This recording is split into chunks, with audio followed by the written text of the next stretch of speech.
सूचना केवल हमारे विचार हैं, वित्तीय सलाह नहीं। निर्णय लेने से पहले खुद शोध करें। किसी भी लाभ या हानि के लिए हम उत्तरदायी नहीं हैं। आज हम देख रहे हैं पाई इंडस्ट्रीज लिमिटेड के 2025-26 Q1 की standalone financial performance. Starting with the sales, पिछले क्वार्टर से सेल्स में 7% का इंक्रीज हुआ है, मगर कंपनी ने पिछले साल के मुकाबले मार्जिनल सेल्स डिक्लाइन रिपोर्ट किया, around -12%। Expenses 4.5% quarter on quarter increase हो गए हैं, जो साल भर के -13.5% के डिक्लाइन के साथ अलाइन करता है।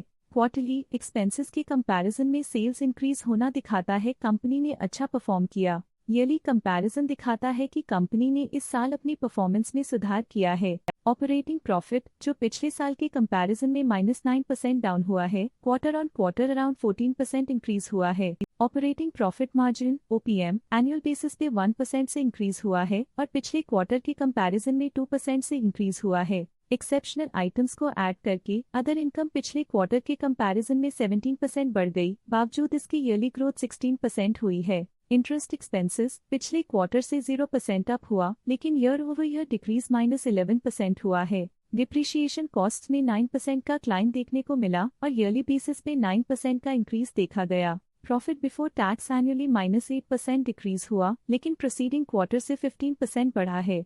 इस साल कंपनी ने 21% टैक्स पे किया और क्वार्टरली कंपनी ने 20% टैक्स पे किया है। नेट प्रॉफिट ने ईयर ऑन ईयर -7% का डिक्लाइन दिखाया, लेकिन लास्ट क्वार्टर से 20.5% का इंक्रीज हुआ है। इस क्वार्टर में कंपनी का परफॉर्मेंस अच्छा रहा और स्ट्रॉन्ग ऑपरेशनल मैनेजमेंट दिखाया। वहीं अगर एनुअल एनालिसिस की बात करें तो साल के दौरान कंपनी का परफॉर्मेंस अच्छा नहीं रहा। नेगेटिव नेट प्रॉफिट का मतलब है कि कंपनी प्रॉफिट के कंपैरिजन में नुकसान उठा रही है। अर्निंग्स पर शेयर EPS में ईयरली -7% का डिक्रीज देखा गया, लेकिन क्वार्टरली में 20.5% की बढ़ोतरी भी नजर आई। इस क्वार्टर में कंपनी का EPS अच्छा रहा और स्ट्रॉन्ग मैनेजमेंट दिखाया। पाई इंडस्ट्रीज लिमिटेड के फाइनेंशियल स्नैपशॉट को रिव्यू करते हुए कुछ मुख्य ट्रेंड्स सामने आए हैं जो कंपनी की परफॉर्मेंस पे रोशनी डालते हैं। जून 2022 से जून 2025 तक पाई इंडस्ट्रीज लिमिटेड की फाइनेंशियल जर्नी में सबसे पहले बात करते हैं सेल्स की। इस साल सेल्स स्थिर रही, लेकिन पिछले 4 सालों में 35.5% की वृद्धि देखी गई है, जो लॉन्ग टर्म ग्रोथ को दर्शाता है।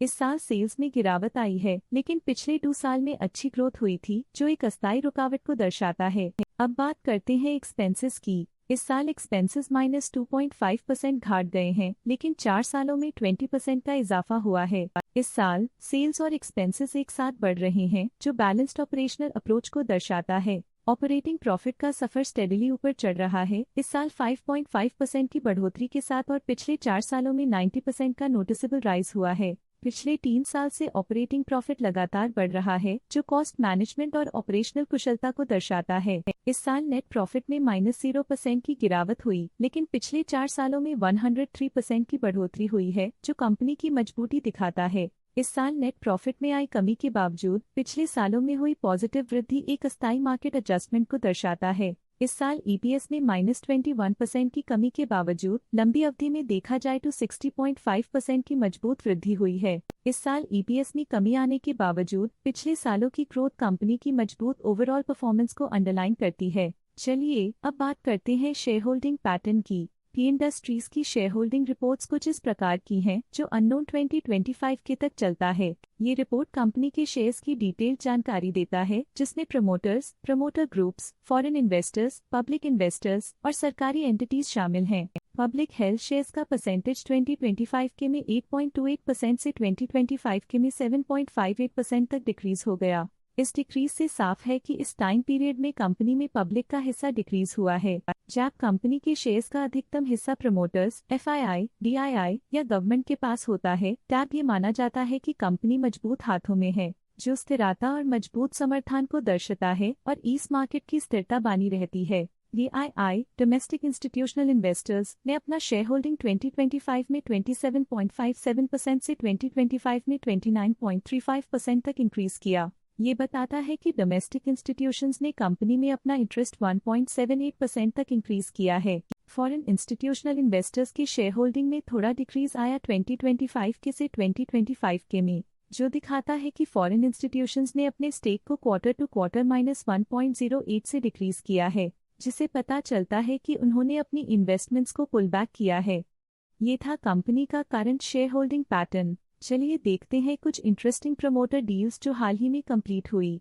13 जून 2025 को भाविना ने 300 शेयर्स की बिक्री की 3,975 रुपीस पर यूनिट के हिसाब से, जिसका टोटल था 11.9 लाख। इन सभी ट्रांजैक्शन से हमें समझ में आता है कि किस तरह के इन्वेस्टमेंट्स ने इस क्वार्टर में प्रभाव डाला है। चलिए झांकते हैं इस क्वार्टर की DII डील्स पर जो विशेष रूप से सुर्खियों में रही। 14 जुलाई 2025 को the MTBJ limited as trust for government pension investment fund MTBJ 4000045849 ने 28.3 थाउजेंड शेयर्स इन्वेस्ट किया 4044.8 रुपीस पर यूनिट के हिसाब से, जिसका टोटल था 11.5 करोड़। 14 जुलाई 2025 को the MTBJ limited as trust for government pension instant fund MTBJ 4000045828 ने 28.3 थाउजेंड शेयर्स की बिक्री की 4044.8 रुपीस पर यूनिट के हिसाब से, जिसका टोटल था 11.5 करोड़। इस क्वार्टर के DII डील्स के विश्लेषण को समाप्त करते हुए हम उम्मीद करते हैं कि आपको ये जानकारियां नई इंसाइट्स प्रदान करती होंगी। अब नजर डालते हैं पाई इंडस्ट्रीज के स्टॉक रिकमेंडेशन पे। लॉटस स्टॉक का करंट प्राइस 4137.5 रुपीस चल रहा है। EMK ग्लोबल फाइनेंशियल सर्विसेज ने स्टॉक की सेल रिकमेंडेशन दी थी। उन्होंने स्टॉक का टारगेट प्राइस 3650 का अनुमान लगाया था। रिकमेंडेशन के समय स्टॉक का प्राइस 3978.4 चल रहा था, जो करंट प्राइस से -6.5% डाउन है।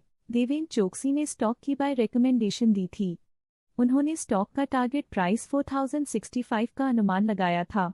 रिकमेंडेशन के समय स्टॉक का प्राइस 3646.3 चल रहा था, जो करंट प्राइस से 10.4% डाउन है। KR चोकसी ने स्टॉक की बाय रिकमेंडेशन दी थी। उन्होंने स्टॉक का टारगेट प्राइस 3865 का अनुमान लगाया था।